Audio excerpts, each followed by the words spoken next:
सिंहासनवती श्री राजा भोज की विक्रमादित्य की आज मैंने 10 डाल दी थी। 10वीं पुतली थी प्रभावती, अब 11वीं पुतली आज है पद्मावती। 11वीं पुतली पद्मावती। तो 10वीं पुतली प्रभावती सिंहासन पर बैठो कह पन्ना नहीं बैठो कह के अपनी बात कहकर सभी पुतलियों के भांत आकाश में उड़कर विलीन हो गई। अब 11वीं पुतली क्या कह रही है? 11वीं पुतली कहती है पद्मावती राजा भोज का रास्ता रोककर खड़ी हो गई। वो बोली, राजा भोज, एक समय की बात है, राजा विक्रमादित्य सदा की तरह रात में नगर भ्रमण के लिए निकला। यातायात एक सकरी सड़क पर आते हुए राजा विक्रम ने किसी महिला की चीख सुनी। देखता क्या है, एक स्त्री के साथ एक तगड़ा आदमी बलात्कार करने की कोशिश में लगा था। उसने स्त्री को बुरी तरह से दबोच रखा था। राजा विक्रम ने फौरन तलवार निकाली और ललकार कर उठा, ठहर जा पापी, नालायक कौन है तू? राजा विक्रम के राज में एक नारी के साथ ऐसा दुशासन कर रहा है। नंगी तलवार लेकर राजा विक्रम ने उसका सिर डालना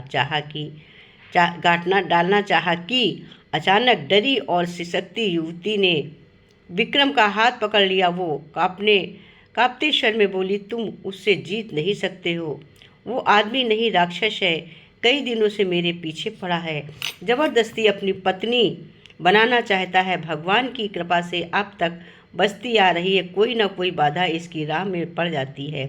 इसके आने का यही समय है, थोड़ी देर में चला जाएगा। विक्रम बोला, आखिर कब तक बचती रहोगी? इस तरह एक दिन ये तुमको बर्बाद करके रख देगा। युवती फूट फूट कर रो पड़ी। देखते देखते भयानक शक्ल वाला आदमी गायब हो गया। राजा विक्रम ने युवती को शांत कराया। युवती ने बताया, ये साहूकार की बेटी है। ये मकान उसके पिता का है। कुछ दिनों से वो दानों पीछे लगा है। आते समय वो सबको बेहोशी में डाल देता है।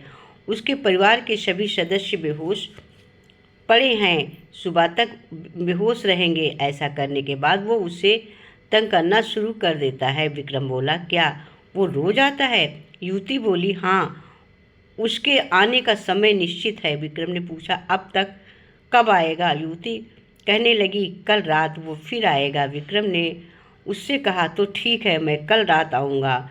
युवती बोली, मेरे कारण तुम अपने प्राण क्यों गंवाते हो? वो आदमी को चीर कर उसका खून पी जाता है।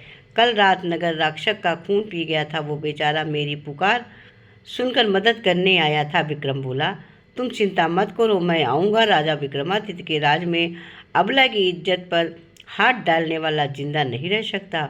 और राजा विक्रम लौट गया। पुतली पद्मावती बोली, सुनो राजा भोज। अगली रात राजा विक्रम समय से पहले साहूकार के मकान में आकर बैठ गया। कुछ देर बाद एक धमाके की आवाज़ के साथ शैतान दानव प्रकट हो गया। उसने युवती का हाथ पकड़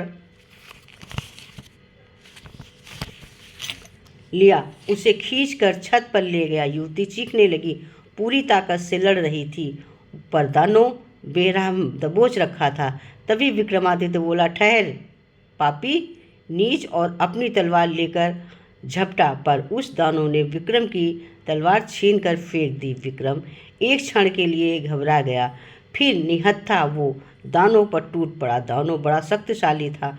विक्रम को लगा शायद वो उसको चीर कर खून पी जाएगा। तब विक्रम ने अज्ञा बैताल का स्मरण किया। अज्ञा बैताल ने तुरंत आकर दानव को उछाल कर फेंक दिया। अज्ञा बैताल ने विक्रम को बताया, ये वन भैरव है, महाशक्तिशाली दानव है। विक्रम ने अज्ञा बैताल से पूछा, इसका अंत कैसे होगा? अज्ञा बैताल कहने लगा, इसके प्राण एक खजूर के पेड़ में हैं, उस पर हमला करने से ही ये मारा जा सकता है। कल तुम मुझसे युद्ध करना, मैं उसके प्राण खत्म कर दूंगा। अगली रात दानव आया, सबको बेहोश कर युवती को घींच कर छत पर ले गया। तभी विक्रम उस पर टूट पड़ा। विक्रम उसके साथ युद्ध करने लगा। दानव विक्रम का गला घोंटकर उसका खून पीना चाहता था कि यातायात झपट गया। बोला, कोई मेरे प्राण ले रहा है। वो अपना सिर पटकने लगा।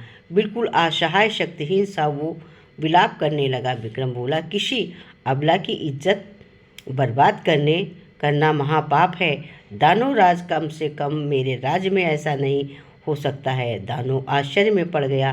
क्या तुम राजा विक्रमादित्य हो? और दानव ने दम तोड़ दिया। इस प्रकार राजा भोज उस दानव मर गया। युवती का संकट टल गया। अब तुम कहो, तुम्हारे राज्य में ऐसा है? अगर है तो तुम इस सिंहासन पर बैठ सकते हो, अन्यथा नहीं। और पद्मावती अपनी बात को पूरी कर आकाश में उड़ गई। तो सभी पुतलियों के बाद पद्मावती भी आकाश में अपनी स्टोरी सुना के, अपनी कथा सुना के राजा भोज की, विक्रमादित्य की, कि कैसे लेडीज़ को बचाया दानों से, और कह के वो आकाश में 11वीं पुतली भी आकाश में विलीन हो गई। अब 11 पुतलियाँ हो गई हैं। कल मैं 12वीं पुतली डालूंगी, कीर्तिवती। तब तक की बाय। कल मिलते हैं फिर नई पुतली, 12वीं पुतली कीर्तिवती के साथ।